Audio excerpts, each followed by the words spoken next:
So in the past 5 months that I've been in, I pretty much stopped doing professional photography because I feel like professional photography in its essence is kind of going away as the newer AI technologies come. It's just going to become that small market share that professional photographers have is going to shrink more and more. But anyways, that's a topic for a different video. Today we're going to be talking about a travel photography camera, which is the reason for that is because since I stopped shooting professionally, I only been shooting for fun in the past 5 months. So we're going to talk about my favorite camera setup. So let's get into it. Now when it comes to travel photography, a lot of people will use stuff like Micro Four Thirds cameras like this Panasonic G7 right here. And even though I do love this camera, this was actually the first interchangeable lens camera that I did get. So this camera I do love, but this isn't the camera I bring with me nowadays. Now, is it a APC Sony camera since those are so small and light? And that's not it either. The camera that I bring with me most of the time is gonna be actually a full-frame Sony camera, and it's not Sony A7C because that camera is just too expensive in my opinion. The main camera I bring with me is the Sony A7, the original A7 camera. Now this camera has one main reason why I bring with me over like any other camera, and that's gonna be the price of this camera. Now this camera is only around $300 to $400. Now compared to other full frame professional cameras, that's a complete steal. And the thing that I love about this camera is that this camera is just so small and light. Like if you compare it to a Panasonic G7, which is a Micro Four Thirds camera, like look at it, it's smaller than a Micro Four Thirds camera. Like it's insane, and it's not too small where it's like the ergonomics are not comfortable. Like for example, a camera like this is an APC Sony Nex camera.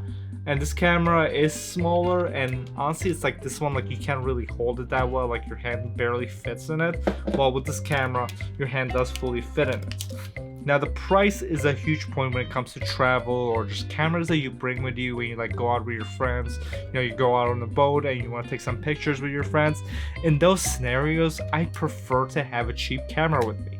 Now there's a lot of travel cameras that Sony makes nowadays, like for example the A-piece, like the Sony A7C, but that camera is like almost $2,000. Now that's crazy to me, because if you want a camera that you bring with you, you know, when you go on a walk or whatever, I don't want that camera to be, you know, broken, or I drop it somewhere, or I get robbed, I get murdered, and then they steal my camera. I don't want that to take my, you know, best camera if I get murdered. I want to leave my family a nice camera behind, like this Sony A7 IV that I'm recording with.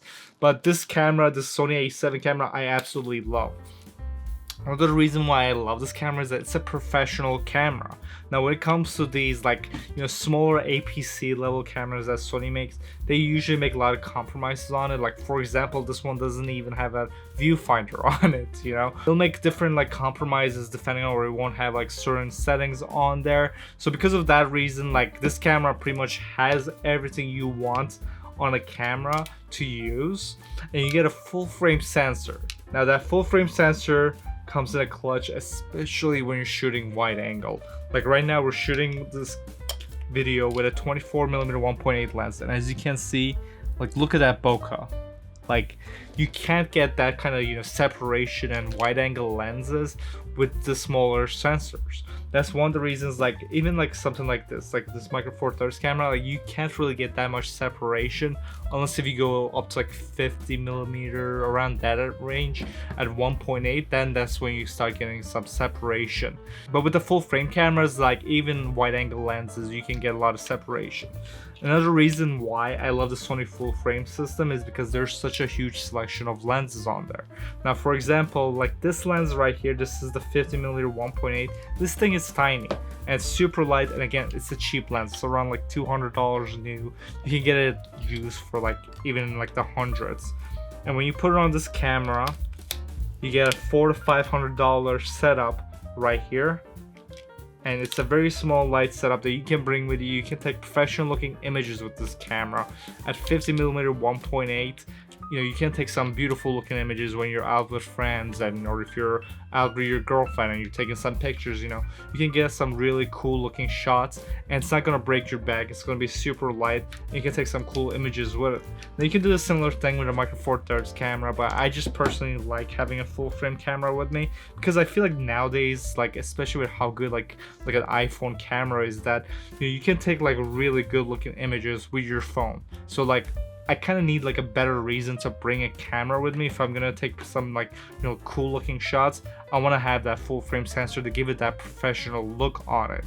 So anyways guys, that's gonna be my choice, the Sony A7 camera for, yeah, let me get a thumbnail shot right here. Look at that. Let's get a thumbnail shot. We get like,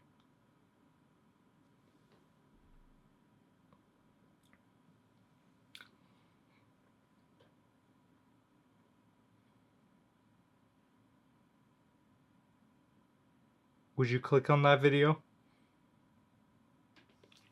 Alright, so anyways guys, let me know what's your favorite travel camera lens setup to go with. For me right now it's the A7 camera, just because like it's a great camera. You get 24 megapixels, that's more than enough. Full frame, you can shoot RAW. It's a great camera. It also has like a bunch of like different modes. You can do like panoramas built into the camera, which you can't even do with the newer cameras. It's a great camera. But anyways guys, I make videos every single day. Just check out my upload schedule. I definitely upload every single day. So I'll see you guys in the next video, and goodbye.